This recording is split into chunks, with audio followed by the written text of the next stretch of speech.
dealing, limousine riding, jet flying, son of a gun, and I'm having a hard time holding these alligators. You're talking to the Rolex wearing, diamond ring wearing, kiss stealing, willing dealing, limo jet flying. We Rick flaring on us, flaring on us. We Rick flaring on us. You talking to the Rolex wearing, diamond ring wearing, kiss stealing, willing dealing, limo jet flying.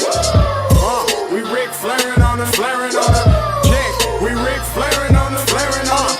It's apparent these girls staring. I'm Rick flaring, gold across my chest. I'm fresh to death. I'm Paul Bearing, not at all scary. When I open like Betty Wops, they find to these circles that's going in like a carry shot. Woo! I'm going in like a Mary Pop off that Mary Crop at the top flow at the Marriott. So questioning me is like questioning you. See, we the best dressed, so come and get blessed with the crew. Not one but two, different ways to slaughter your crew. Committed tat across the chest, I guess she blessed with the truth. People want to see them checks, representation of proof. Living through my elders, trying to resonate to the youth. But ain't nothing to get my flash on. Longevity is heavily embedded in my melanin. Layman terms, I last long. My grind repetitive, I'm smoother than real silk. Lyrical cash cow, who can't cry over spilled milk. We in here. You're talking to the Rolex wearing, diamond ring wearing, kiss stealing, willing dealing, limo jet flying. We Rick flaring on us, flaring on us. We Rick flaring on us, flaring on us. You talking to the Rolex wearing, diamond ring wearing, kiss stealing, willing dealing, limo jet flying. We Rick flaring on us, flaring on us. We Rick flaring on us, flaring on us. This ain't no normal situation, this preparation with greatness. Industry full of fakeness, it's really up for the taking. See, life is what happened to you, more so how you take it. Don't get stripped of your knowledge and mentally leave you naked. I like to live otherwise. I'm sorry that I'm fresh to death. I put the polo and apologize. See, black son, we ain't nothing like the mother guys. Quit to socialize, we organize, then we mobilize. Off the deep end like a scuba diver. And no confusion, just keep it pushing like Uber drivers. Woo! Business fresh just like a supervisor in a Gucci visor. Can't find a smoother rhymer. You're talking to the Rolex wearing, diamond ring wearing, kiss stealing, willing dealing, limo jet flying. We Rick flaring on us, flaring on us. We Rick flaring on us. You talking to the Rolex wearing, diamond ring wearing, kiss stealing, willing dealing, limo jet flying. We Rick flaring on us, flaring on us. We Rick flaring on us, flaring on us. Yeah, DQ baby. Shout out that boy Nigga for that fire track. Hey, Black Sun, sun up. What's up, Vinny Vegas? What in Vegas? Yeah. Shout out Pharaoh's Kids, D-Phase, yeah,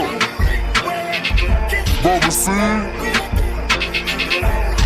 yeah, Rick flaring on him, Rick flaring on him, Rick flaring on him, Rick flaring, sun up, baby.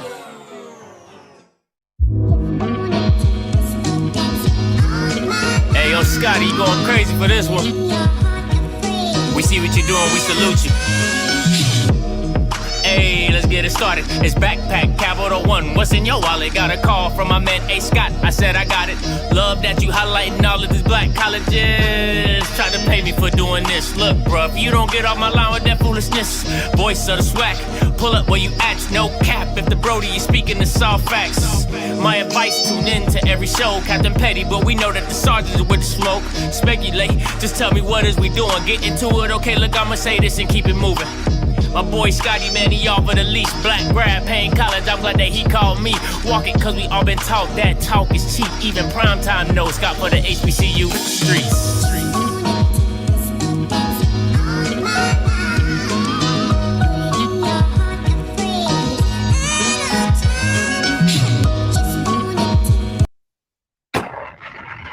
What is going on, everybody? It's your boy Scotty. Listen, back again in the building. Happy Monday! It was a Monday? Yes, Monday. Man, I'm telling you, my days be just running together. It kind of run together. So I'd be like, is it Monday, Tuesday, Wednesday? What day is it? You know what I'm saying? But man, listen, we got back. You know where I'm at. When you see the lights on the back, you know I'm in the studio, back in Atlanta, back doing what we do, man. Appreciate you guys for tuning in. Make sure you go ahead and like the stream. Go ahead and do that for me. I appreciate that. You already know, always respect it. Oh, go ahead and like the stream as well. Like police is never too far, okay? Like police is never too far. And you always, listen, if you don't like nothing I say, you can always Unfollow me. If I make you feel some type of way, unfollow me. If low key you just here to hate, you can always unfollow me. It actually saves me a lot of headache because y'all must be in the comments and y'all think I like, listen, I ain't got time for you crying in the comments. Oh my God, Scotty, you're just like, I really wish you wouldn't say that. Then move your happy ass along and go to somebody else who you fits your stilo. If it ain't me, it's cool. It ain't bothering me. You know what I'm saying? I'm going to say what I said. I'm going to feel how I feel. You know what I'm saying? But that's neither here nor there. All right. You already know what it is. We back again. You see the new merch. Bama U. Bama University. I told you it was coming. Shout out to my boy Jason from Merch Pack. Hooked me up with some merch. Listen, I am doing a giveaway at the end of this live show. So if you would like a free Bama U shirt, if you would like a free Bama U shirt, listen, hashtag Bama U in the chat. I will be doing a giveaway at the end of this live stream. If you're not watching it live, that's just shit. That's just shit out of luck for you. That's why you need to be on the live so you can get a free giveaway. So free 99. Okay, free 99. You know, I don't do a lot of stuff that's free, but this is clearly free. Free Bama, and I got all sizes. Now, listen, okay, no, let me be honest, okay, because some of you guys are pretty big, okay, and it has to be spelled just like that. Okay, it has to be spelled just like that. TG, why you calling my line so early, bro? Hold on, let me put you in lecture mode. All participants are muted. Okay, TG, why you calling my line so early, bro? The show just started, bro. Hey, dog, I gotta get in while I fit in, bro. What's going on, TG? I haven't heard from you in a minute, man. Yeah, man, you know I'm out here grinding, bro. Hey, you know, I gotta sneak and, you know, watch, bro. I'm always watching you in the background, bro. Hit the like button. Y'all already know what it is. Before he gets started, y'all hit the like button. All right? Y'all hit the like button. Oh, yeah. Appreciate you, TG, as always, bro. Appreciate you, man. Listen. That's the deputy of the like police. All right, so hashtag Bama U in the chat if you're looking for a giveaway. Listen, I got extra large all the way down to small. If you're anything other than an extra large, I can't help you. There's no hate, there's no shade. I'm just telling you what I ain't got. I got extra larges, I got larges, I got mediums, and I got smalls.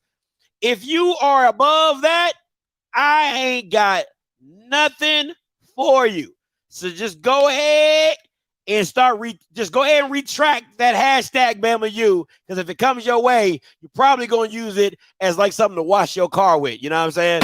Just saying, might use it as a towel or something, but you ain't going to wear it. All right. So I'm just letting y'all know, because some of y'all, listen, man, them double X's cost money. Okay. That's extra material. That's extra width. That's an extra collar. I ain't got it. I ain't got it like that. All right. But if you are XL to a small, you good. Okay. You good with me. All right. You are good with me. Hashtag Bama U in the comments below. All right. Make sure you get yourself in the giveaway. I'll be giving that away at the end of the show. If you do win, just go ahead and text that number. Text me your address and I will send it. I will have my COO send it out for you, as long as, you know, she only a COO for a couple more weeks. So I'll have my COO send that out for you, and you can go have your free Bama U shirt, and I will appreciate you guys. Take a picture of it, send it on Twitter. But once again, shout out to today's sponsor, Merch Pack. You know what I'm saying? Make sure you guys check their website out. #1 stuff in merchandising, jerseys, shirts, apparel, tumblers, polos, whatever you want, they can do it. Okay, merch pack. All right, merch pack. I'm gonna definitely give them another shout out before I do the giveaway, but just want to give you guys that heads up. Shout out to merch pack. All right. Now you know me. Today we talking a little Deion stuff, but I can't get right into it. I gotta warm y'all up. You know what I'm saying? So if you just here watching on the replay, like, oh, Scotty about to get right into it, you're sadly mistaken. You're new to the show. All right. I gotta start with a little word on the street. Little word on the street. Okay. I needed like a sound effect for it on the street, like word on the street. Anyway, word on the street. Now listen, allegedly. Okay, this is all allegedly. Because that's why it's called word on the street. You know what I'm saying? Word on the street. Word on the street is that Alabama A&M's head volleyball coach got her white boxes. She got her white boxes now. Listen. From what I've been told, I'm gonna read my messages because that's I be getting it hot on the hot sheets. I don't know if you watch Men in Black on the hot sheets. Somebody hit me up and said, word on the street, A&M volleyball program is under third-party investigation and the head coach is suspended. That's what I've been told. All right. They keeping it hush-hush. There's a new interim coach, and apparently players and parents went to the new AD and the NCAA complaining. That's what I was told. All right, I'm reading it verbatim off of my Instagram. All right, if you want to give me any information, offscript_TV, okay, on Twitter and Instagram, you'll find me. I got the little comment, whatever. So that's word on the street. Is that Roge Majors Powell is under suspension because of some violations. Now, violations, I don't know. I don't know what she's doing. All I know is she looked like the black version of Mrs. Trunchbull, and I wouldn't want to be in her office if I was in trouble. I don't know if you watched Matilda. Mrs. Trunchbull ain't nothing to play with. You know what I'm saying? She made that white boy eat all that cake. Like, she just looks like the black lady of that. And I'm just like, I'm kind of scared. So I would be scared for the volleyball team if this is your coach and you did something wrong. I don't think she will have much grace and mercy. She doesn't look like she's that type of coach. But that's just word on the street. Y'all heard it here first because, other entities aren't really going to report the news as it comes. But anyway, we're not going to talk about that. You know what I'm saying? Because that's, is what it is. Let's get into some more topic. You know what I'm saying? Sorry, A&M. You know what I'm saying? If I wasn't supposed to talk about that. That's what listen. I only can talk about what I get.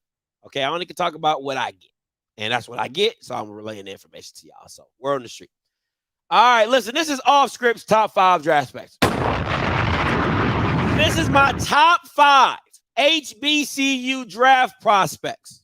Okay, mine. Okay, mine. Not this is just my personal opinion. Okay, so I want you guys to be like, oh, Scotty, where'd you get that from? It's mine. It's my 2 cents. It's what I like. Okay, pause. No homo. All right, no homo. Coming in at number 5, Isaiah Land. And let me say this. Listen. Isaiah Land is a great guy. Dope, nice, has nothing to do with him as a young man.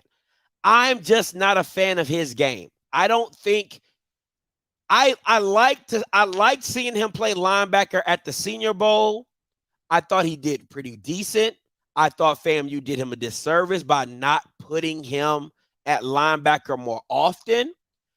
But I'm not a fan of his game. And I don't care how much film you watch, you cannot turn a blind eye to what happened at Southeast Louisiana in the playoff game. He didn't show up. It just is what it is. You can be like, oh, Scotty. No, he didn't show up. And the reason I was always more high on James Houston Shout out to the problem. Then Isaiah Land is because even as an undersized DN, James Houston was so impactful. His hands were so great. His moves were so great that you're like, man, the kid can play linebacker and he's an all-world DN. I'm not seeing the all-world DN. I'm seeing an average linebacker, but I'm not seeing an all-world DN even though he's a tweener. And so for me, I had to knock him down because I don't think he does anything great. Like, he doesn't do anything great, right? Like, he has, okay, I'm lying. He has a great motor. I'll say that. He does have a great motor. I'll be lying if he has a great motor. But he doesn't have great moves. He doesn't have great counter moves. He doesn't play with great power. He has some speed. That's his strength. He has a speed and the motor. At the linebacker position, you don't have a lot of film of him playing linebacker, so you don't know if he can read and react very well or how well he does it, filling the run fits and blitzes and all that type of stuff. So I'm really putting him 5th because of his measurables and his potential if he's coached up into any particular position. But honestly, I'm really not a fan of his game. I don't think FAMU did him a good service by not making him more of a versatile player and seeing him play a little weak side linebacker and a little DN and dropping in coverage and things like that. I keep trying to tell you guys, in the HBCU realm, it kind of reminds me of like AAU basketball where you have a guy who's tall, right? And you're like, oh, I'm gonna put you at center. And you're like, could you really play center in the NBA? You really can't. And it's the same thing in HBCU. You just got to use a guy for what you have because he doesn't fit the measurable. Like, you're like, okay, you're 6'3", you're the biggest guy we got. Hey, put him at DN.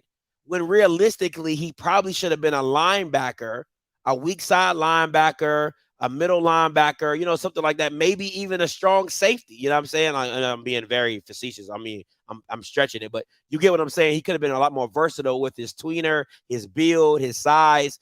But in the end, you stick him at DN, and now you're like, is DN his true natural position? And I would say no, because like I said, I don't see anything. He doesn't do anything great. Like, he's not like, oh wow, you see the move Isaiah Land put on that person. Like, you don't see that consistently enough for me. And once again, you cannot hide the Southeast Louisiana tape to when he went against a 6'7", 6'8" tackle. He was a non-factor. Even with Savion Williams, he had Savion Williams, Gentle Hunt in the inside. So he had one-on-one all day long. And he couldn't win. He didn't win. He didn't sniff Cole Kelly. So that's just my issue. All right, number 4. Aubrey Miller. Now, as this goes up, it just, to me, I think the skill set goes up, but just a little bit more as it goes up. Listen, I like to see Aubrey Miller. I liked that I saw Aubrey Miller get in space, do coverage, run fits, and things like that. He's just a little undersized height-wise. I think he's like 5'10", you know what I'm saying? Maybe 5'11". But listen, if you want a guy that's going to come in day one and just work, that's just who he is. That's just who, at the end of the day, that's who Aubrey Miller is. He's going to come in, he's going to work. You know what I'm saying? So love his run fits, love his tenacity on defense, love how hard, he plays. Motor is super high. I think you can't deny him. He definitely is probably going to be on special teams first to make it to the league. But I think if he gets the opportunity, he can definitely do some damage at the NFL level. And listen, if he doesn't get drafted, he's a damn sure day one XFL, USFL player. Day one, plug and play. But, I know he has bigger and better things to the NFL. So I definitely could see him. I don't know if I see him as a starting linebacker, but I think it's kind of one of those journeyman type things where he's a backup. He gets opportunities. Maybe he takes advantage of his opportunities and becomes a starter. That's possible. Same thing with James Houston. You're on the practice squad. They give you an opportunity, and they just like, no, this dude's making plays. We just can't not take him off the field. So it could be a situation like that with Aubrey, where he starts in the practice squad role, not on the active roster, gets an opportunity, injuries happen, he steps in, and you're just like, whoa, this kid just makes plays, man. You can't deny him, just makes plays. So shout out to Aubrey Miller. Number 4. Number 3. Deion Nugget Warren. Listen, if you guys had talked to as many people as I talked to at the Legacy Bowl, a lot of the scouts were high on Nugget. And when I'm talking about high on Nugget, I'm also talking about how they said he was the best DB on that team. I don't care. Listen, you can say all the emotional stuff you want. Technique-wise, DB-wise, Nugget was the best corner. It's not even close. It's not. No, it's no shot to Isaiah. It's no shot to Zay. It's no shot to Travis. Listen, when you watch film on Nugget, whenever he does play, when he's allowed to play, he's the best technically sound corner on the team. That's a fact. All right. Talking to some of the coaches on the Legacy Bowl, the opposing coaches on the Legacy Bowl was like, man, listen, I was talking to Coach Oliver, and Oliver's like, listen, man, we was worried about Nugget. He said, Travis is just a gifted athlete. With more coaching, with more technique, he'll probably get the position down. But he said we was worried about Nugget. He is the best corner on that team, right? So it's nothing that if you don't know, it's if you know what you're looking at, he has the talent and the ability. He ran for what, 4.4, 4.3? No, he ran a 4.4. Ran a 4.4, 4.38, something like that around those. Ran a 4.3. I think it went down to like a 4.4, something like that. Then it ran a 4.48. So he has the speed. He has the return ability. This is that old spring Nugget right here. This that spring season Nugget where he just took the league by storm. You know what I'm saying? So if you know what you're looking for, Deion Nugget Warren is that guy. Now, I'm not saying, listen. I'm not saying that Aubrey won't get drafted before Nugget. I'm not saying any of that. I'm not saying Nugget gonna get drafted. I'm just telling you based off of film, you know what I'm saying, prototypical size, where the NFL is going, where I think that Nugget is in regards to top 5 draft prospects. That's just my personal opinion. Number 3, Deion Nugget Warren. All right. Number 2, listen.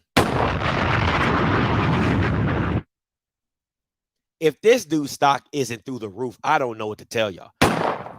Every time Xavier Smith steps on a football field, you know his name and his number. That's all you can ask of a player. No matter his height, size, weight, it does not matter. When you step on a football field, when you leave, does the crowd know your name and your number? And Xavier Smith is the definition of that. He might not have the size you want, but he has the speed, the quickness, the hands, the route running, and the toughness. He is the definition of a football player. I just don't know what else to say about Xavier. Like, he is the definition of a football player. You love what he does. You love what he brings. It's just like he's a day 3 pick with your eyes closed. With your eyes closed.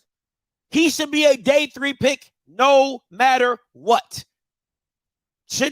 I just can't express it enough. I hope that the breakdown that Steve Smith does of Xavier Smith helps his draft stock and his profile. But I mean, Jesus Christ, the kid's a baller. He's just a baller. In the Legacy Bowl, he was the reason they won. Just like FAMU was just like the FAMU.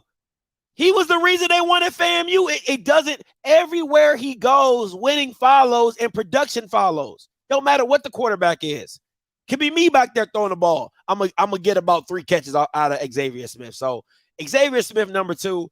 Man, the kid's just special, man. Kid's just special. And last but not least, listen, Mark Evans. He's literally in the same boat as the guy who got drafted from Southern last year. Jesus freaking Christ, I can't remember his name right now, but he went to the Chicago Bears. I believe they're in the same boat. Just as versatile, just as impactful. He is the standard. Can play tackle. They kicked him in the guard in the Senior Bowl. Did a hell of a job. You know what I'm saying, at the Senior Bowl and stuff like that. So, it's just, yeah, they were my honorable mentions, Blue. They were definitely my honorable mentions. Absolutely. Jatari Carter, thank you so much, Jatari Carter. All right, so you know what I'm saying, can play tackle, can play guard. I think this is unanimous number one across everybody's board. It's just he's just what it is. He's the standard next to Jatari Carter. I mean, the one special offensive lineman in HBCU continues. All right, you got Jatari Carter, and now you got Mark Evans, and things like that. So I'm curious to see where he goes, but he is definitely number one. I think he's number one on everybody's board because he's just that damn good, just that simple. All right. I'll say this. I think before I go into the Deion situation, I'm gonna say this. I think Jacoby Durant and James Houston, and even the kid from Fayetteville State, but mainly Jacoby and James, I think they really put a spotlight on the talent coming out of HBCUs. And yes, we know James came from Florida, but Jacoby Durant is even more special because of his story. South Carolina State grooming him to be a NFL draftable corner, and him having production with the LA Rams. I just think that when you see gems like that and when you see production like that, I really believe that it makes you go back and watch just a little bit more tape.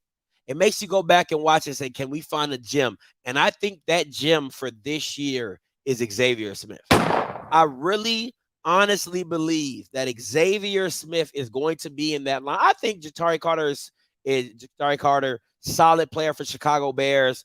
I believe he started most of the games. I think Mark Evans is going to be in that same bandwagon. So I think they're isolated incidences. But I believe X-Man is the next Jacoby Durant.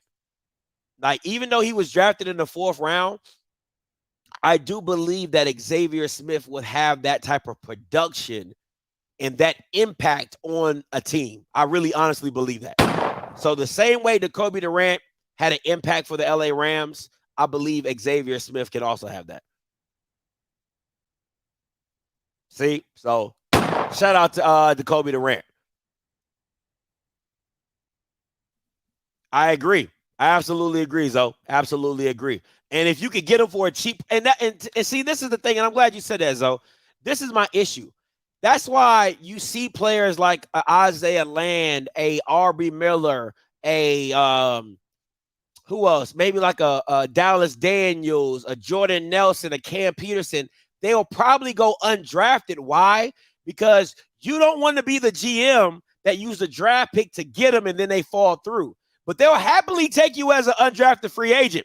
They'll happily make you a priority free agent, $50,000, $35,000, get you in camp as a camp body, see what they can do. And then if you're good enough, they put you on the practice squad. I'm like, oh, man, we found a steal. You see what I'm saying? They don't want to use the capital because they don't want to be held accountable for. Now, the person that drafted James in the 6th, he's looking like a godsend. He's looking like a freaking genius right now, right?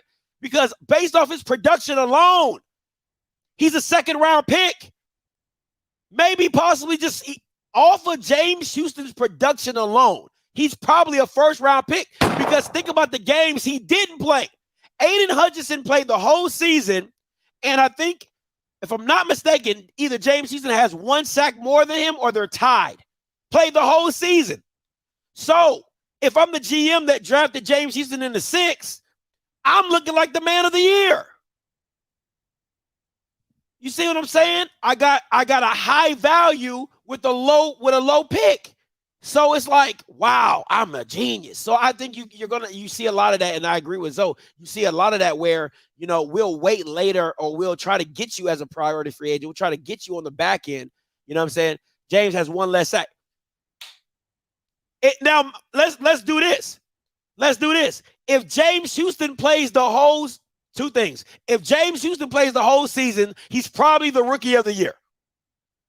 All right? He's probably the rookie of the year over the corner from the Jets. Let's be real, because we know how impactful sacks are towards the game. So if Houston continues on the streak that he was going on, he's probably the rookie of the year. He's probably a first-team All-Pro as a rookie. Come on, man. And really, you could have seen it at an if James Houston was 6'5" or 6'6" coming out of Jackson, he's a first-round pick. If James Houston is 6'5" or 6'6" coming out of Jackson, he's a first-round pick. With his production, he's a first-round pick. It's not even a question. 20, 18, 19 sacks, it's not even a question. Not even a question, but, teach his own. Teach his own. So just something to think about when it comes to draft prospects and HBCUs and how they're looked. And like Zoe said, you know what I'm saying? You try to get the best value. You try to get the most value. You try to get the most bang for your buck. And you're like, for HBCU players, I'll just get them on the undrafted free agent. So it just is what it is. Yeah. That's not bad. That's not bad. I know a lot of teams are looking like, damn, we need it. Man, listen, I would have loved to take a James Houston on the opposite side of Micah. Okay. But that is what it is. All right, guys, listen, you already know what it is. Main topic for today, fair or foul. Fair or foul. Deion's comments in regards to recruiting. All right. Remember, if you want to get a t-shirt today, all right, hashtag BamaU in the chat. If you want to get a BamaU t-shirt, all right, BamaU, you already know what it is. Bama University. And we ain't talking about Roll Tide, okay? BamaU. So if you're interested in give for a t-shirt, hashtag BamaU in the comments below, and you will be entered into the drawing. I only go to extra large. So if you over 280 and you gotta, okay. All right. I'm just leave it at that. If you know. I only got an extra large. So don't be hashtagging BamaU if you know you don't wear no extra large. All right, and for the ladies, I got a small too. I got small all the way up to extra large. I ain't do no double X's because Bama's, listen, that stuff gets expensive. Start adding $5 more to the freaking price of stuff. So yeah, you know what I'm saying? So I'll be giving away some t-shirts throughout the week. So if you don't get one today, you would definitely have a chance. Tune into the live shows. Make sure you watch all the way to the end. Get your stuff. Text that number when you win and give us your address, and we'll have that shipped out to you ASAP. All right. Now, fair or foul? That's what we're talking about today. About Deion's comments. Were they fair or foul? If you haven't heard them, I'm gonna play the video and then we'll get right back into it. So here's the video of Deion Sanders talking about recruiting. Who that is just by talking to him now that you're walking in the living rooms and you're seeing more and more and more. We have different attributes: smart, tough, fast, disciplined with character. Yep. We're looking at now quarterbacks are different. Yeah. We want mother, father, dual parent. Mm-hmm. We want that kid to be 3-5 and up because he's got to be smart. Mm-hmm. Not bad decisions off the field at all, because he has to be a leader of men. It's so many different attributes and what we look for when we see a quarterback. And you would love a coach's son. Somewhere that the coach has coached him, and I'm not going down my road. I see you smiling because I know who your quarterback is right now. He's talking about my son. I didn't just build a template for my son, but that's what really we look for in quarterbacks. Different positions are different. Like O lineman, I look for dual parent homes, right? A strong father that they adhered to, right? Smart kid, at least 3.3 and above. You're also describing Hurts. Yeah, tough. Well. I mean, physical. I mean, offensive lineman. Defensive lineman is totally opposite. What do you mean? Single mama. Trying to get it. He's on free lunch. I mean, I'm talking about just trying to make it. He trying to rescue mama. Like mama barely made the flight. Trying to get out the mud. And I want him to just go get it. It's a whole different attributes that you look for in different positions. And we have that stuff just chronicled. We know what we want and we go get it. Okay. So let me bring something up real quick. And Marcus Spears commented on this on Twitter. And I want to bring up his comments because, I'm the hater. I'm a hater. So I'm going to share my screen really quickly. And this is what Marcus Spears said. Marcus Spears said that shit ain't funny. Marcus Spears, former first-round pick from the Dallas Cowboys, I know, pundit on Get Up, said this shit ain't funny. So I'm assuming that, he has a problem with what was said. He is a D lineman.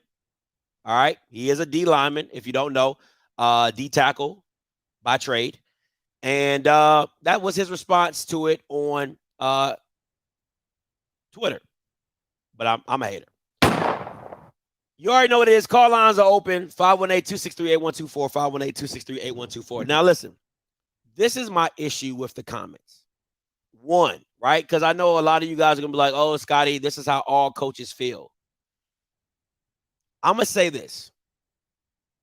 You're probably right, right? I'm fair enough to say that. You're probably right. It's a reason why they don't say it. Right?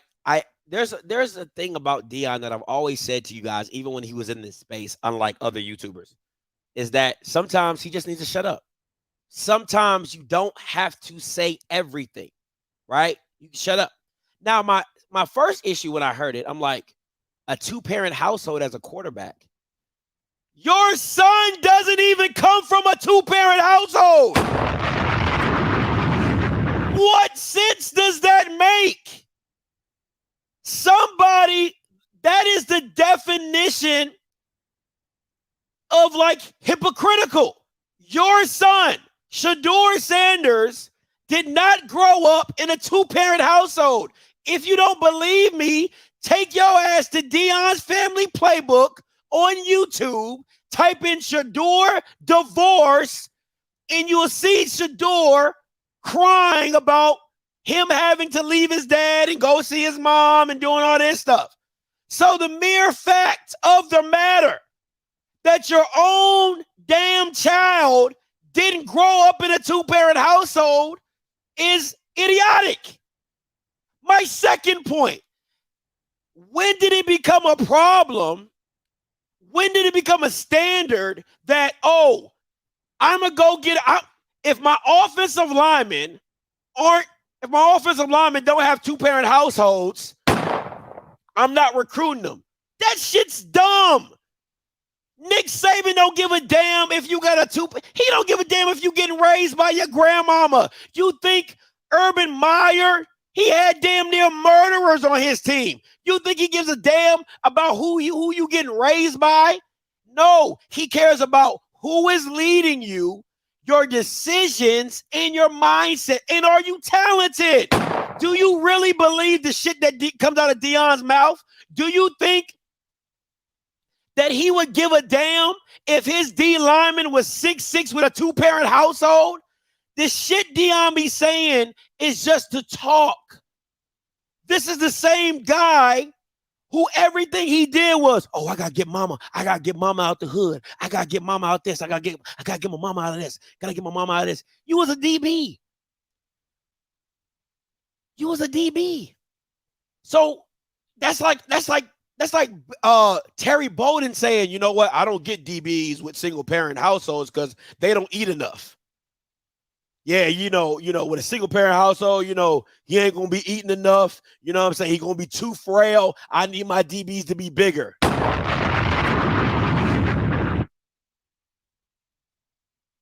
DBs don't tackle if they come from a single mom household. Like, bro, listen. Nobody has a problem with you saying, hey, listen, we recruit smart, tough, fast, disciplined players with character. That's fine. That's great. But when you get into the nuances, because this is what you do, you allow this narrative to be pushed by white coaches, right? You allow this stereotypical mindset to be pushed. Now, doesn't mean they're not thinking it. What I mean by pushed is now they can get on national television and say, well, Deion said it. Deion said it. Because where's the backlash for Deion? He said the same thing. So now you give the freedom for white because they're not being racist. Why? Because Deion said it.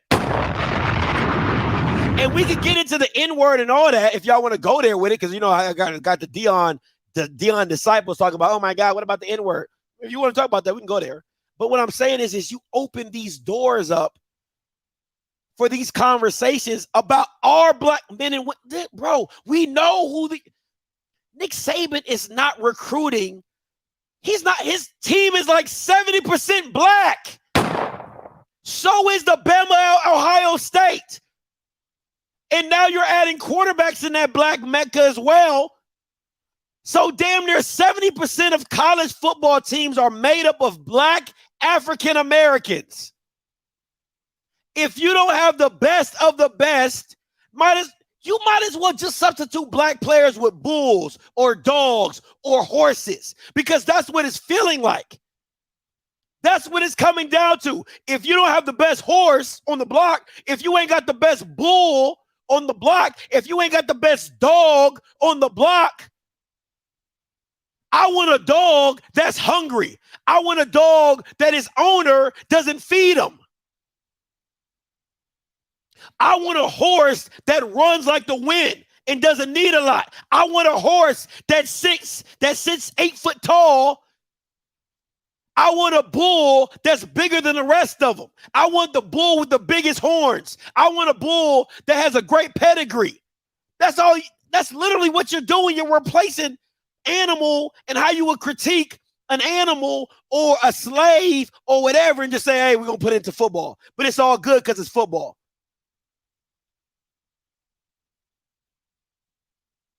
You know what I'm saying? So it just, I never understand how we get to this part to where it's acceptable, right? And now you have Bama's from 247 talking about this incident, and then you have Bama's from On 3, and what they're really exposing, if we're being honest, because you know what they say?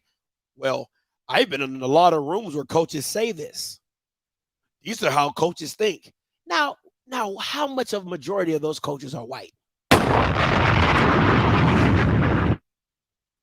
How many of these coaches are white? Because the programs are white, 247, On 3, whoever you want to talk about, whatever two paired of white people put on platforms together to talk about this incident. And who are they talking to? It ain't that many black coaches. That's what Deion said, right? Oh, I'm doing this for black coaches. It ain't that many black coaches. So you're in the room with white coaches talking about the players the same way.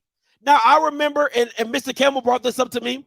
He said Coach K from Duke was infamous with this, was synonymous with this, how he would recruit black kids that had two-parent households and things like that. Like that was just his standard. And he made that very much known. And a lot of people knew that, how Coach K got down with how he recruited black players and black kids at Duke. So, but everybody gives people like that a pass. And like I said, man,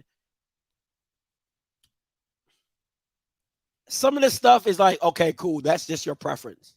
But some of the stuff is just like, oh, that's so ignorant, right? It's ignorant. And it's hypocritical because your own son grew up in a divorced household. It didn't make him a bad quarterback. Like, it's just the stupid stuff like that to me. And let's be real. Deion is not caring about if you come from a two-parent household. He really don't. He trying to win. He trying to put his son. If you came from rats, if you came from Mars, Deion would not care if you could get him to a national championship. Most coaches would not care if you showed up and you didn't have a belly button and they was like, damn, this Bama's an alien. They wouldn't care if you could win them a championship. Nick wouldn't care. Urban wouldn't care. Who else wouldn't care? Mac Brown wouldn't care. Kirby Smart wouldn't care. None of them would care. As long as you get them to win. It just is what it is. 5240 coming to you. Hey, what's going on, Scotty? What's up, Joe? Talk to me. All right, I'm gonna give you I'm gonna give you the Promise when Prime had Jackson answer, and I'm gonna give you the Prime at Colorado answer. Is that okay? Go ahead. Yeah, I got you. All right. This is the answer from the Prime when Prime had Jackson. Scotty, you just hate. He won 2 swag championships doing it like that, Scotty. You just hate it. You just hate it, Scotty. Now this is the Prime mix for Prime at Colorado. He don't know what he's talking about. He just throwing black people under the bus. He just saying stuff to stick on the wall. He just saying anything to see if he's gonna get any feedback. Prime don't know what he's doing. Prime's a hater. He's a sellout. That's what Prime is doing right now. Prime is full of shit. I used to love Prime. But Prime, I hate Prime. I'm sorry, I'm about to cut. Let me get off the phone.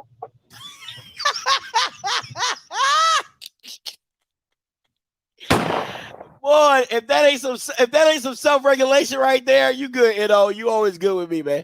But listen, guys, but that's what it comes down to, right? Because I get people texting me like, "Oh, Scotty, you called it. It's not about calling anything. It's about standing on something. It's about standing on something. It's too many times that people just allow people to say whatever and do whatever because they are a celebrity. It's too many times because they have influence or they have a platform. Oh, no, I'm going to take you for what you said. Because if anybody else was out here, they're going to take you for what you said. They're going to take it's just because I got like, even with me, like, oh, Scott, like people call in and challenge me all the time. Like that's life, right? But if you too scared to challenge a Deion Sanders or whomever, a Nick Saban, a Kirby Smart, because you're like, oh man, no. But that's why I don't respect a lot of people in this space because they don't stand on morals and they don't stand on principle, right? Like the same, let's be. There's always you can always come to a revelation. Let's be. I'm gonna keep a whole buck. You can always come to a realization or a revelation to be like, okay, I was in a stupor. I'm clear now. I can see for myself. So I'll give you that. But let's be real. A lot of YouTubers are just literally jumping from one bandwagon to the next bandwagon, right? So the bandwagon of go Deion, go Deion, go Deion, and then now the whole sheep herd mentality has moved over to hate Deion, hate Deion, hate Deion. So now all they do is just take it from one to the other, and now they're just on this sheep herd mentality of hate Deion, hate Deion, hate Deion. You see, if you get what I'm saying? So it is what it is. 1990 coming to you. Hey, caller, you live. What up, Scotty? It's your old friend KJ. What's up, KJ? Hey, I got a Black History Month jingle in honor of Deion. Oh God, you want to hear it? I would love to. Oh Lordy, picking up the cotton. Oh Lordy, picking up the cotton. Oh me, oh my. I'm gonna pick that cotton till it's high in the sky. I'm gonna do it anyway. That dude. What is wrong with you? At this point, we just have to laugh at it. Like, so look, and I agree with your point that people are switching. We notice it too. Like JSU fans, people who are not fans of JSU, Southern Alcorn, all these people, we're not stupid. We understand that a lot of the YouTubers are switching from one fan base to another and feeding them whatever it is that they want to hear. I'm not going to call any names. It's fine. I can support them too, just like I support, you, and watch some of your content and everything. But with Deion, the thing about what Deion does, Deion's figured out his formula for how to win at life, and it has served him well. I don't think he's a terrible human being. Everything that he does is not bad, but he has definitely mastered the art of telling white people what they want to hear and making them feel good about whatever stereotypes or whatever convictions they have about the African-American community. He does that very well. And he's always done that. And this is just another example of him doing that and playing into that. I think that it's having the experience of seeing my brother go through the Division I basketball like recruiting process and everything. I remember when we came from a 2-parent household, right? Mm-hmm. And his head coach did not really like that. His coach died when he was when Brian was in his junior year, and they got another head coach, right? Yeah. And that coach did not like the fact that my brother had a father, like had a strong father figure in the household. It was the weirdest and wildest thing you ever wanted to see. So this black coach at my school told someone in the office told on him and reported it because they heard him on the phone talking to some schools, to some Division I schools about my brother, just calling him about basketball. He said, and I quote to them, "You don't want him. You're not interested in him. He's a mama and daddy's boy." Mm. My parents never would have known about that because certain calls stopped coming and they were wondering why that happened because my brother was having an amazing season. But his head coach, his black head coach, was telling white coaches, white basketball coaches, they should not take interest in him because his mother and father were strong parental figures in his household, and he came from a 2-parent home. So I guess that meant, I don't know, he couldn't be manipulated. He had a strong sense of self or something like that. And that's what he told those white coaches. So it's very dangerous. And also coming from a 2-parent household and seeing guys that came from a 2-parent household, they get a perception of being soft or weak if they're black. Like, it's the weirdest thing I ever seen. Like, you got to be tough. Like, you got to come from a specific neighborhood to know how to get it out the mud or know how to whatever. We black. They're black young men. We are black people. They know how to scratch, scrape, and survive and be hungry by virtue of that alone. So why are you prejudicing them in any way when they come to you? That's why it's really dangerous. But anyway, that's all I got. Happy Black History Month, y'all. Hold on, KJ, real quick before I let you go, because you made some great points. But I didn't even think about it like that. That you can put like white coaches. I'm glad how you said that. How your black head coach that your brother was playing for was spreading a message to white head coaches. It's the same thing. Like think about a white coach right now, right? Who watched Deion's comments is like, oh, if Deion's doing that, maybe I should do that. You see what, like, it's just little things like that I know we as people would say, oh no, but people are influenced like that. And you're talking about an NFL Hall of Famer who has been a successful black coach who's saying, a white coach probably never thought about it like that. He's like, you know what, maybe that's the secret sauce. Let me go find a D lineman a black D lineman with a single mom.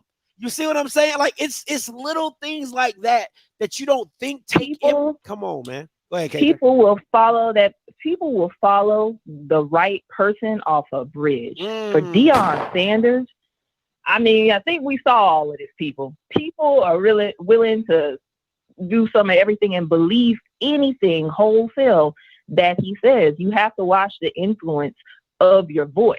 And y'all also I know a lot of y'all were trying to be like, oh yeah, Deion's gonna open the gateway for black head coaches in the NFL and in these other spaces and things like this, and it's gonna be a whole thing. Are y'all sure you want Deion to be the standard bearer for what a black coach is supposed to be and how he's supposed to be in order to make it and get a chance?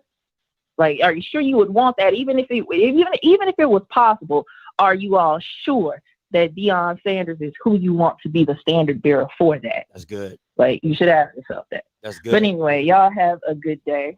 You too, KJ. Appreciate the call. Hey, listen, want to tell you guys announcement as well. Tonight, after Glow Show, me and Kofi, listen, we talking Jackson State versus Neely. We talking HBCU Legacy Bowl. We talking HBCU draft prospects as well. And you already know we got some stuff in between. Tonight, after Glow Show, 8 o'clock Eastern, 7 o'clock Central. Me and my boy Kofi coming to you live, bringing it back after Glow Show. All right, just want to give you that topic as well. Here we go. Hey, listen, also, Merch Pack. The giveaway today is done by Merch Pack. Merch Pack is the one-stop shop for everything you need merchandising, all right?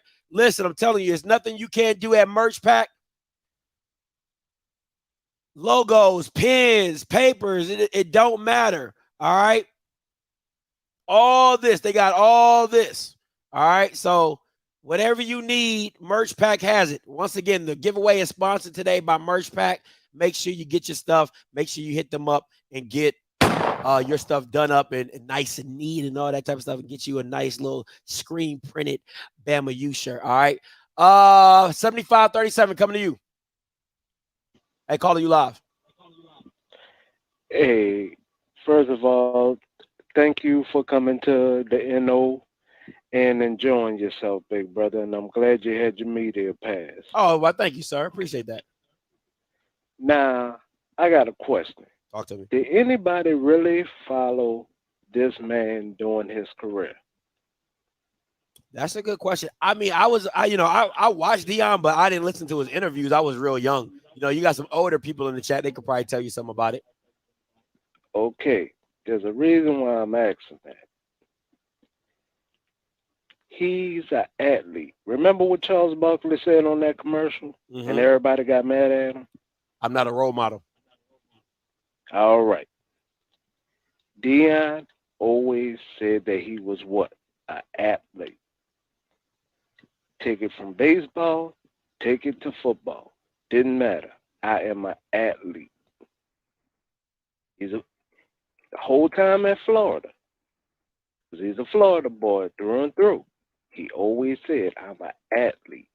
When he changed to be a coach, it was because of what? Only one thing, family. That's all he cared about. Now, you look at the Jackson State situation, it was a partnership. That's it. No more, no less. They used him, he used them. Now, just take it to Colorado. There's nothing he has done differently or said differently. He's been a holy roller whenever he brings up the Bible the whole time.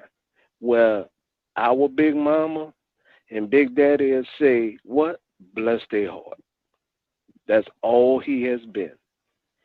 He's always played the money side of the fence. He never played the people side of the fence. And that's what nobody's paying attention to. He only cares about his household and what he can do for his. I agree. If you're in the circle, you're in the circle. If you're out of the circle, you're out of the circle. That's all he says constantly. And if you go against anybody that's in his circle, he's willing to off your head and blacklist you.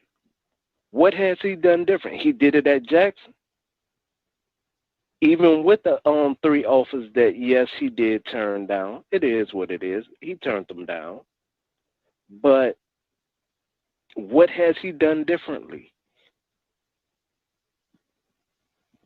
If you could tell me one thing he has done differently from coaching Lil League to the high school to J State, what has he done differently? And that's before you get to see you. That's facts. You got to land this plane, though. You got to land the plane for me. Not a problem. My white coach told me the same thing at Temple. I play both sides of the ball. He wanted me to do defense just because I came from a single-parent household. That's not what you say in public. So everything he's saying out in public, we normally keep barbershop talk. That's all I'm saying. Hey, appreciate the call. Man, listen, there's nothing wrong for doing it for your kids, right? There's nothing wrong for doing it for your kids. I mean, most men and women, they, single parents, 2-parent, no matter, you do it for when you have kids, you do it for your kids, right? Listen, do I think there's some things about Deion that are not good? Yeah, and there's things about Deion that are great. That's just life. People, I have flaws in me. Y'all have flaws in you all. And if you're on a public platform and stage, some of those flaws come out, some of them don't. You know what I'm saying? So it just is what it is. All I'm saying is that at some point in time, I think I would prefer Deion to just be a little bit more quiet. But that's not That's not his cup of tea. That's not his cup of tea. That's not how he gets down. That's not his stilo. So at the end of the day, you just gotta take it as it comes. But I'm gonna keep critiquing it like I've been doing. You know what I'm saying? Like, let me, like, you know what? Let me show you something. Let me show you. Let me show y'all Bama something. So let me tell you what somebody had the nerve to say to me. So I'm gonna show y'all what I did with my free time. So hope you guys can see this when I bring it up. Let me see if I can zoom in. So I made a statement, and you know me, right? You know, I made a statement, and you see it says, the real funny part is the same people making fun of Neely, the YouTubers that were covering Jackson State, if they were offered the same gig, would be gone. Tell me I'm lying. Jeff Lightly, gone. Swag Buzz, gone. CFL, gone. Right? And then I got a second part to this. I said, Swag Buzz would have been Colorado Buzz. CFL would have been Colorado Football League. And Jeff would have stayed Jeff. I'm still not lying. Right? And then Swag Buzz said, how could I leave something I grew up in? This is my culture. This is Francis, all right? This is Francis talking. I don't know if y'all know who Francis is. This is Francis, all right?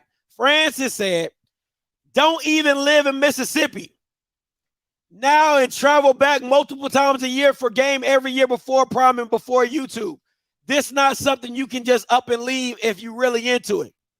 See, you're missing the point, and this is my point, right? This is what I'm talking about, hopping on bandwagon to bandwagon, because you see me, listen, I call these Bamas out. I ain't got no shame in my game. I call all you Bamas out. I don't give a damn. All right? My thing is this. If Deion would have offered the bag to any of these Bamas, they would have been gone. They would have dipped. Why? Because the reason you got into it was because of who? And you could have said the same thing about me in the beginning. But then about mid-season, I was off that bandwagon. I'm like, oh, no, this ain't where it's supposed to be. This ain't it. This ain't all that glitters and gold. Because my issue is also this. Francis is talking about family, I'm swag. Well, if you swag, if you so swag, why didn't you defend Grambling when Deion came at Grambling? If you were so swag, why didn't you defend your school when Deion was bashing it? If you so swag, if you so Jackson. I'm just curious. But, you know, that's Francis. That's Francis. You know, that's what Francis does. So, y'all call him Swag Buzz, I call him Francis. His mama call him Francis, I'm going to call him Francis. So, that's just my personal opinion on that. Now, last thing before I get up out of here. All right. Last thing before I get up out of here. HBCU game day versus Jackson State. And I really want to get you all's opinion on this. And Rocky, I'm going to come to you. I really want to get you all's opinion on this. Does HBCU game day, are they losing credibility because of their infatuation with Deion while in Colorado? Because this is my thing. This is my thing. HBCU game day. HBCU being the key word, is still trying to link their ship or link their boat to Deion at Colorado, while Neely is shading Jackson State because of their lack of involvement, of his lack of involvement within the school. Now, I'm not, you know, I'm not a Jackson supporter. Oh, by any means, I am not. I just want to make that very clear. You know, disclaimer, I am not a Jackson supporter, but you know me, I'm right is right and wrong is wrong. I just have a hard time understanding that a program named HBCU Game Day is still giving publicity to a Power 5 school that doesn't have shit to do with HBCU. Now, when I was coming for HBCU Game Day, early when they got on Deion, people said I was a hater. When I was talking about Fox News, before anybody else, people said I was a hater. I said this about HBCU, which I call Fox News. This is what I said about Fox News. I said, if you're so HBCU, why is the only freaking segment with Jackson State? There's no segment of Southern. There's no segment of PV. There's no segment of Valley. There's no segment for Alabama State. There's no segment for FAMU. There's no segment for NCCU. There's no segment for Howard. There's no segment for any other HBC D1 school other than Jackson. So the reason that you're still hitching your ship towards Neely is because you hitched your ship with him when he was covering Deion at Jackson. So HBCU Game Day became quasi-fair behind the scenes of Jackson. But if your so-called HBCU Game Day and Tolly Carr is a so-called reporter, how can you not have more segments of HBCUs? There's nobody else that cover. There's no other pundits that you could reach out to for Southern, for FAM, for Alcorn. You could have brought G. You could bring G. Could have his own segment on HBCU Game Day. You have BJ Jones for Southern. I'm just confused that you call yourself HBCU Game Day, and yet and still the only segment you have. I'm about to go on a rant. I'm gonna get to y'all callers. Let me cook real quick. Let Scotty cook real quick. Let me cook real quick. You have a whole freaking show called Tolly and Neely, and the show that you got is covering a PWI. The only show that you got,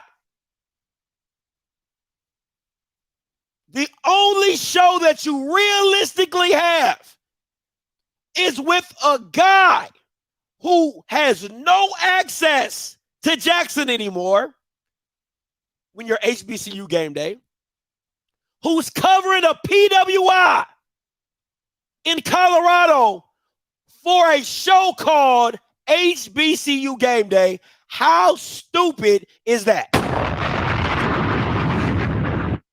How stupid is that? Now, I would expect that. I would have expected that from me. I would have expected that from CFL. I would have expected that from Jeff Lightly. I would have expected that from Swag Buck. I would have expected that from any other platform that came into this space because of Deion.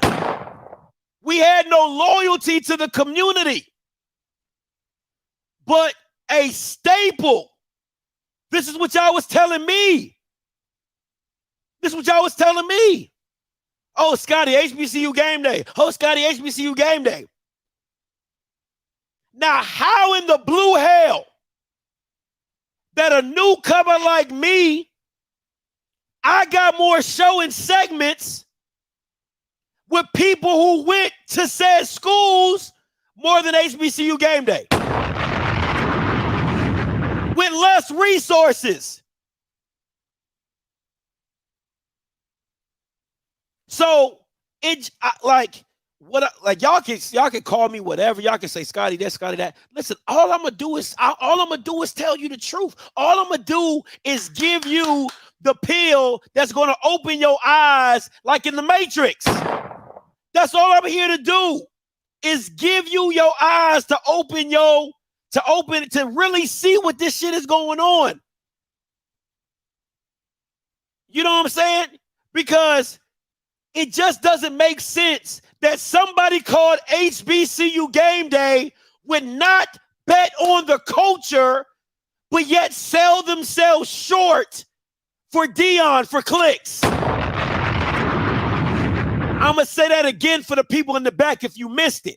How can somebody called HBCU Game Day would not bet on the culture, but yet and still keep trying to go back to the well to get clicks for Deion? Okay. I'm gonna just leave it right there. I'm gonna take some callers. All right. Hey, Rocky, coming to you. What's up, Rock? Hey, Scotty, can you hear me, man? I want to make sure you can hear me before I say this. Yeah, I got you. I can hear you. Because you didn't get the memo that all of us got. We got the memo that Colorado is the Bill Clinton of college football. They cool with black people. The first official HBCU Power 5 school in history. Oh, man, something's wrong with you, Rock. So you didn't get the memo. They voted. Neely, Sally, all of them voted, and they voted Colorado and HBCU. I'm sorry you didn't get the memo, but that's the truth. The other thing is you know, on a serious note, this thing about Deion, bro, and his recruiting philosophies, right? The problem I see with it is the same problem that I would see with things that are within our culture that we say about one another, black people that is.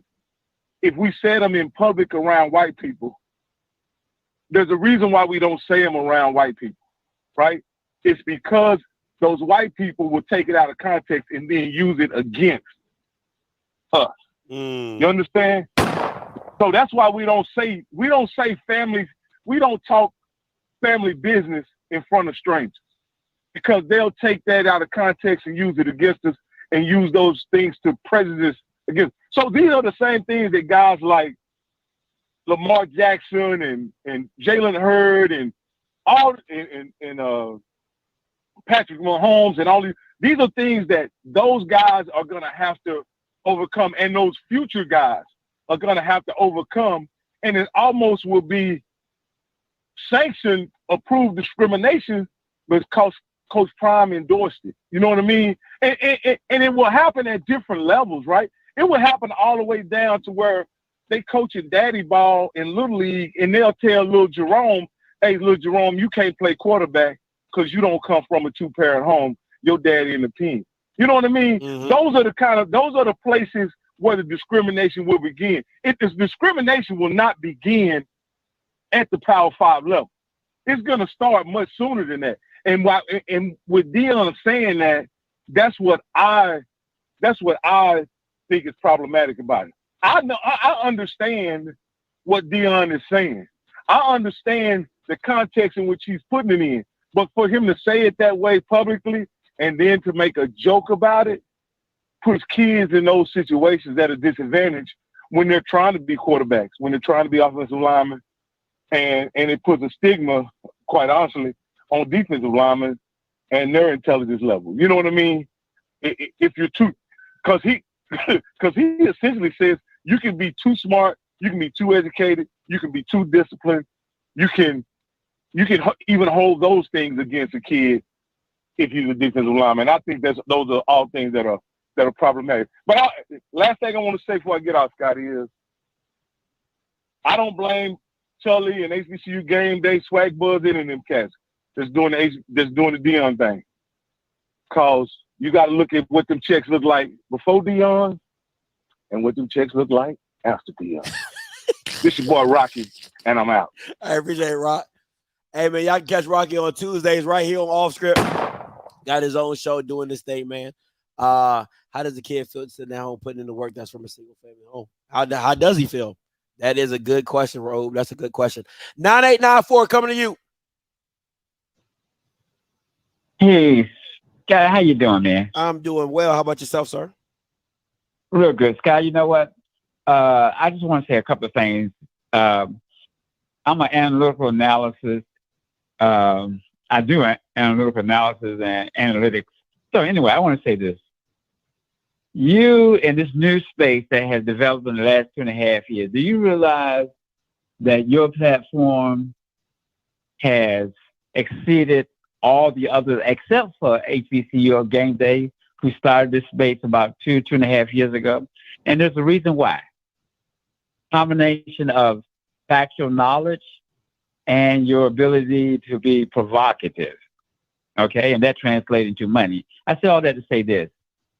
Is a lot of people say and do things because they really believe it. Then sometimes they got to do things, as you know, to, like you call it, get the clicks and everything like that. But they got to make that money. And then here's the other thing. Once you start making that money, it gets addictive. Facts. Okay? All right? And then it'll make you veer. I won't say change, but it makes you veer from your basic philosophy about things. So, and then when you get to a level like Deion, I seriously mean this. When you've been a certain way from day one to 40-some years later, you know what?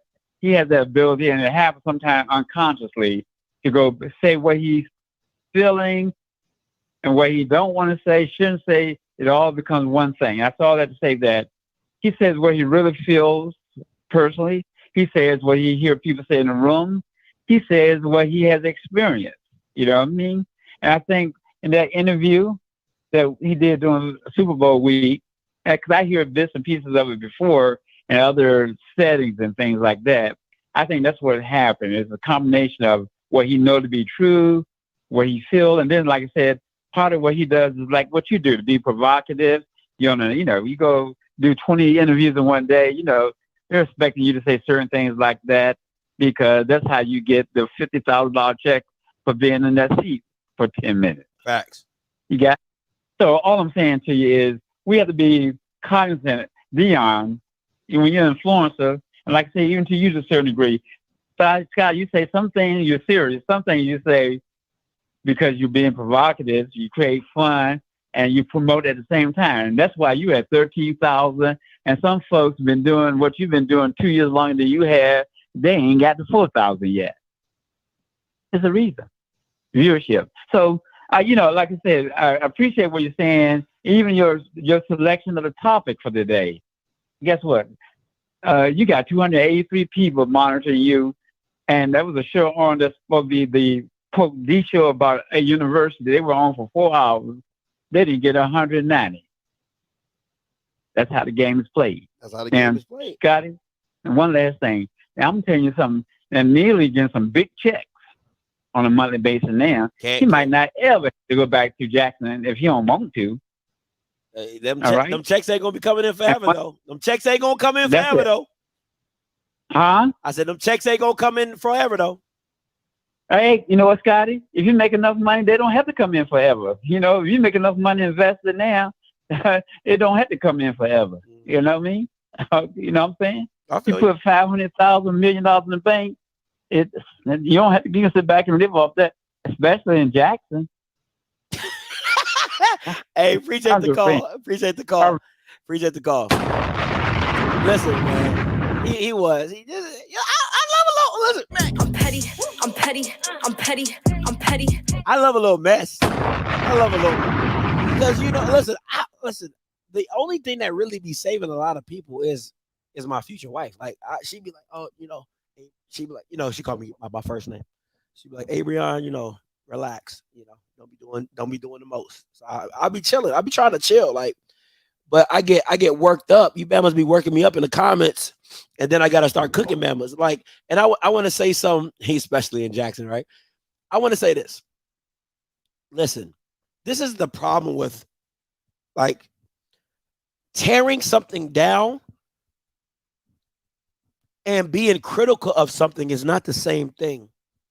It's been too many times that I've given HBCU Game Day their credit for being a staple in the HBCU space because they were covering it when nobody else was, right? So it's not tearing down. It's calling out a flaw in what they do, right? Because they try to come off, and maybe it's just me personally, they try to come off as high and mighty, right? But if you're supposed to be called HBCU Game Day and you're only covering one school heavily, that doesn't make sense. You might as well be thrown in to all the other podcasts that just cover Jackson. You would like literally the 1400 Club and HBCU Game Day could merge together and you're pretty much be doing the same thing, right? So that's my issue is that you call yourself one thing, but you're not giving spotlight and shine to other institutions to come on and talk about their program. You'll send your photographers to Winston-Salem State. You'll send your photographers to here or there or go to South Carolina State and get a highlight. You'll record a highlight of the game and post it, but you won't allow the institution to come on your platform and speak about it. When HBCU Game Day is given more access than anybody in the space. They're given more access than anybody in this space. And they don't even do justice with the access that they're getting. They don't ask the hard questions. They don't do follow-up interviews of issues that go on in HBCU sports or HBCUs. They only talk about the good stuff. So that is not tearing them down. That is simply saying what they are, and that's what they are. It's no different if somebody came on and said, man, Scotty always got something to say. Scotty going to talk about the contracts. Scotty going to tell us how bad we doing business. Scotty ain't going to say good things about Jackson. I can't get mad at that. That's a fact. I mean, somewhat of a fact. I do say some good stuff about Jackson every now and again, but I try to keep it on the bad side. But you know what I'm saying? So it's not tearing me down if you're talking about the stuff that I do or the stuff that I've done or the stuff that I don't do or don't cover, right? When people get on here and say, Scotty, you'll never show love to D2. You forgetting about D2. You say you want to cover HBCUs, but you don't cover D2s. I can't take that as a lie. I can't tell them they're tearing me down. They're just seeing a flaw in who I am. And that's the problem with society. Even when you're getting critical, people are critical of you or criticize you, you take it as they're trying to condemn you or, oh my God, they don't want to big up the black person. No, like you have problems. You have issues. Fix them. Or you can just stay the same. It is what it is. What I say on my platform, HBCU Game Day don't got to change. They don't got to change. They can be whoever they want to be. But don't mean I'm not allowed to critique them. So, simple. Y'all, that's what it is. If you're not glorifying, you're bashing or you're tearing down, and that's not truth. That's not truth. Because if everybody raised their kid like this, we would have some spoiled brats. Because you critique or you give correction to people you love, as well as you give the correction to people that you don't love. You give correction to your kids, you give correction to people at work to get them in a better situation. But if you're not open to criticism, if you're not open to change, if you're not open to new possibilities and ideas, whatever. No, I think, first of all, with a name like D-Lob, okay, you're weird. I just want to be very clear about that. D-Lob. I don't even know what the fuck does that even mean. All right, 2010, right? Lets me know you're super young, so shut up. You know what I'm saying? So it is what it is. 0851 coming to you. Hey, good afternoon. How you doing? What's goody, man? Talk to me. Good show, good show. Yeah, I just wanted to agree with you on the HBCU game day. I mean, with all the access they have, with all the nice facilities that some of the universities have made, the Alabama State, the Prairie View, the Southern, they haven't did one walkthrough interview to show the amenities and highlight some of the things, the big changes in HBCU game day. They should be leaders in content. It should be they make a show and do some stuff and everybody repeat it. But no, we following Scotty. So that's just what it is. I mean, it's not shade. It's just calling a thing. I mean, what if you in the news business? You're supposed to be leading the news business, and they HBCU sport. So they got a huge blind spot, and that's all I'm gonna say about that. So, like the show, I'm picking up what you're putting down, and I'm really enjoying today. Hey, thank you so much. I appreciate it. Hey, listen, I got some stuff coming down the pipe. Listen, I don't know if I'm going to do it today or tomorrow. I might do it tomorrow. I got the Grambling old Adidas sponsorship contract, and I'm trying to get the new one coming up here very, very soon. So I'm letting y'all, listen, y'all think I'm done with these contracts? I ain't done with the contracts. I'm getting everybody's stuff. Okay? I'm coming for everybody. So if you in some stuff that you ain't supposed to be in, I'm coming for you. So I got the Grambling, the 2018 to 2023 sponsorship contract. I got that. That's in hand. That's me. I got that. I'm reading it. I can read it right now. Right? But I don't know if I should go over that one first and then come back later for the part 2 on the updated one, the new contract. So I'm just giving y'all a heads up on that. So, oh yeah. Hey, listen, baby. Hey, man, y'all like, oh, Scott, it don't stop. It don't stop. I don't know what everybody else doing, but I'm out here doing some research. I don't know what everybody else doing. I'm out here doing research. So when people talk about we need to get more money, I'm going to show you where to get this money. Listen, I ain't about to be broken dumb out here in these streets. Too much smart people out here to be broken dumb. You know what I'm saying? Dre, coming to you. What's up, man? What's up, Dre? I think everybody goes with your criticism. I mean, no one's perfect, and you're not going to please everyone anyway. So, anybody should know that, okay, you might as well do it your way. The way you handle business may be different than where somebody else handle business. But you also have to be open to that criticism also, the way you handle business. Absolutely. So not a right or wrong way, like I said before, Deion is good for business. Whether you like him, whether you don't like him, he has always been good for business. So people are going to sit there and patronize Deion because he's good for business.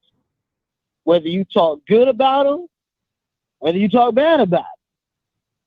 So HBCU game day is, they're always going to be, he's just good for business. So I guess they got to find a way to sit there and, and keep him in the loop. They just not covering him as much as they do, while he was at Jackson. But also, to me, that also means that the other HBCUs the coaches have to be open enough to let people do interviews. Because none of the coaches want to say anything. Facts. None of the coaches want to have interviews. Facts. None of the coaches want to build. So what they gonna do? You know what I'm saying? If all of a sudden you ask to interview the coach in Mississippi Valley that you can't pick out of a lineup, he should interview. So it's a two-way street. That's good. They can't have it both ways and be like, hey, no one's covering us. But when somebody tries to interview you, you're like, nah. So it goes both ways. I like that, Dre. No, I like that. I'm glad you brought that up. I'm going to talk about that. Appreciate it. I'm glad Dre brought that up. Listen, if you want a chance to win the Bama U shirt, free giveaway. All right, if you want a chance to win the Bama U shirt, make sure you put hashtag Bama U in the chat. Spell it just like you see it right here. Hashtag Bama U, spelled just like you see it right here. I'm gonna say this before we get up out of here. All right, I'm closing the call lines down. I appreciate everybody that called in because I don't want to keep taking calls. I'm gonna do this giveaway. All right, this is what I'm saying. I agree wholeheartedly with my boy Dre, and the issue is this. And I'm going to keep it a buck. I love Coach E-Rob. I think E-Rob is real deal Holyfield. All right. I think E-Rob is the real deal Holyfield. But you can't say he's not swag, right? And then you not being put in a position or you not pushing the brand forward. You're not pushing the swag brand. No coach, listen to me. No coach pushed the brand more than Deion. You might not like it. You might not love it. No coach pushed the brand more than Deion. It was Deion, it was Jackson, and then subsequently it was the swag. Because why? Deion is leading Jackson. Jackson's in the swag. So my thing is this. Where are the coaches, right? Where are the coaches? Where are Coach McNair? Where's the Dooleys? Where's the Hugh Jacksons? They need to be more out in front to push the brand. That's Willie. That is Eddie Robb. That is Little Bill. That is, who else? TC Taylor. All those guys have to come together and push the brand forward. I don't give a damn if you're like, that's not me. That's not what I do. Well, you got to do it for the swag. You have to do it for the swag. You have to do it for the media coverage. You have to do it. You can no longer just sit in the realm to sit in the back and be like, oh, we're good. You're not good. You don't have Deion. Maynard, all them Bamas. They all have to start pushing their brand, which is them and the school. It's not about having Deion influence. It's about consistently pushing a brand. No shit, Sherlock. None of us have Deion influence. The whole point is it's your fans. If you have that mindset, why are you even listening to me? If that's the mindset, who's going to listen? The fans of the institution. What type of shit is that? What type of shit is that? Who's going to listen? Who? What? That just shows you how much you care about your stuff. Huh? Who's going to listen? You an Alabama State fan. You're not going to listen to E-Rob? If he got some behind the scenes type stuff or what they doing, listen, everybody is on. Listen, man, I'm going to be in agreement to this. I do agree with Neely on this fact. And I know, what? I know, listen. I do agree with Neely on this fact. I don't even think that it's just Jackson. I think the SWAC is under this, like, whatever Deion did, we're not going to do. And I think that is a bad play. That's a really bad play because what you can do is just build what you have. Make what you have enjoyable. I'm not saying it has to go to the next level, right? I'm not saying it got to go to the next level. I'm not saying you got to be on ESPN. What I'm saying is cultivate your community, cultivate the SWAC community, and have them involved. The MEAC in the same boat too. The MEAC's in the same boat. They're both conferences are horrible with social media. Both conferences suck at social media. Both conferences suck at advertising themselves. They're horrible at it. So you have to do it at an individual basis to where you can build it up together. So you have to start making requirements for coaches to get on calls, to do coaches shows, to do coaches interviews, to have media. You need to start holding these media departments accountable for putting out content all year round. So it is what it is, man. Y'all, I hope, ain't nobody gonna listen to me. What do I know? All right, listen. All right, so appreciate everybody. I'm trying to tell you guys, get your stuff in. Get your stuff in before I do this giveaway. All right. This is the giveaway. I got 53. I got over 400 people in here, and I got 53 entries. All right. I'm going to give you a minute to get your stuff together. Hashtag BamaU. All right. Hashtag BamaU. I hope anybody wins but D-Lob. If D-Lob wins, I'm going again. I'm just telling you that right now. If D-Lob wins, I'm going again. All right? Oh, sorry, guys. I might have y'all do it again. My bad.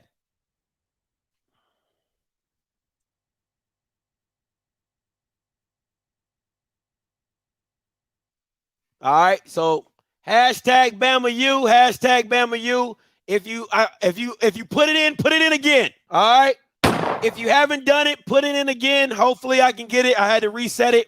So make sure you guys, so it accidentally reset. I apologize. So make sure you put hashtag BamaU. So if you did it before, do it again now. All right. I'm gonna give it a good, what? Let me see. I'm going to do my theme song again, and then we're going to go to the drawaway. What's up, Vinny Vegas? What in Vegas? Yeah. Bubba C. Yeah. Rick flying on him. Rick flying on him. Rick flying on him. Rick Flair, sign up, baby.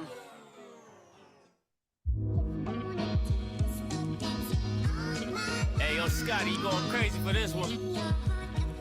We see what you're doing, we salute you. Hey, let's get it started. It's Backpack Capital One. What's in your wallet? Got a call from my man A. Scott. I said I got it. Love that you these black colleges tried to pay me for doing this. Look, bro, if you don't get off my line with that foolishness, voice of the swag, pull up where you at, no cap. If the Brody is speaking the soft facts, my advice, tune in to every show. Captain Petty, but we know that the sergeants are with the smoke. Speculate, just tell me what is we doing. Get into it, okay, look, I'ma say this and keep it moving. My boy Scotty, man, he offered the least. Black grad, paying college, I'm glad that he called me. Walking, cause we all been taught that talk is cheap. Even primetime knows Scott for the HBCU streets. All right, here we go. All right. Draw giveaway for the hashtag BamaU t-shirt. Let's get it going. I got 44 entries. Shutting it down now. Here we go.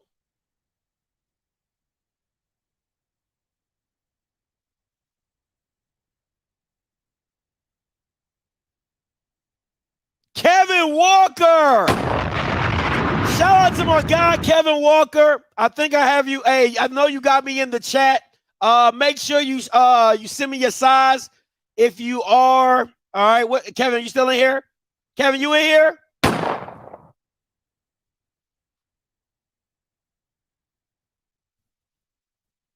Oh my God, Kevin at? Kevin, you in here? You still in here, Kevin?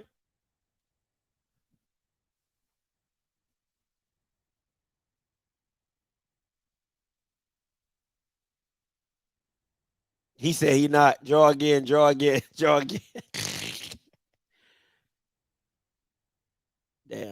All right. Kevin, you not in here? All right. All right, I'm gonna draw again.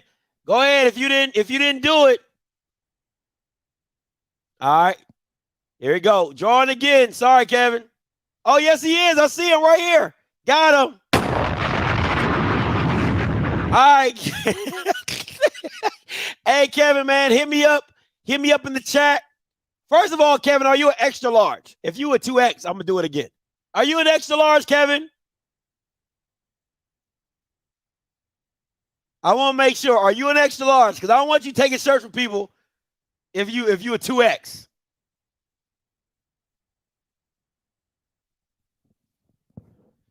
All right, he said he's an extra large. All right, guys, listen. So, hey, tonight we'll do another one for the Afterglow show. Okay, tonight we'll do another one. So make sure you tune in tonight for the Afterglow show. I'll do another giveaway of the shirt. He said 4X. All right, I'll do another giveaway for a T-shirt. Make sure you do hashtag BamaU in the comments when you get into the Afterglow show. All right. So tonight at 8:00. So make sure you tune into that. Kevin, make sure you hit that number and text us your address. We'll get it sent out to you, all right? So you need a large, all right, cool. So hit that number, text us your address, and we'll ship that out to you either today or tomorrow, all right? So shout out to Merch Pack. Remember, today's giveaway and tonight's giveaway is done by Merch Pack, all right?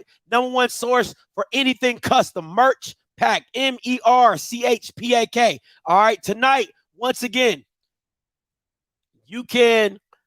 Another giveaway will be given away tonight. I'm giving away another T-shirt tonight. All right. Afterglow show, 8:00. Okay, 8:00. Make sure you watch the whole show, the live show. I'll do it at the end of the Afterglow show. All right. If you want another chance to win a T-shirt. So listen. Until next time, you know what I'm gonna do.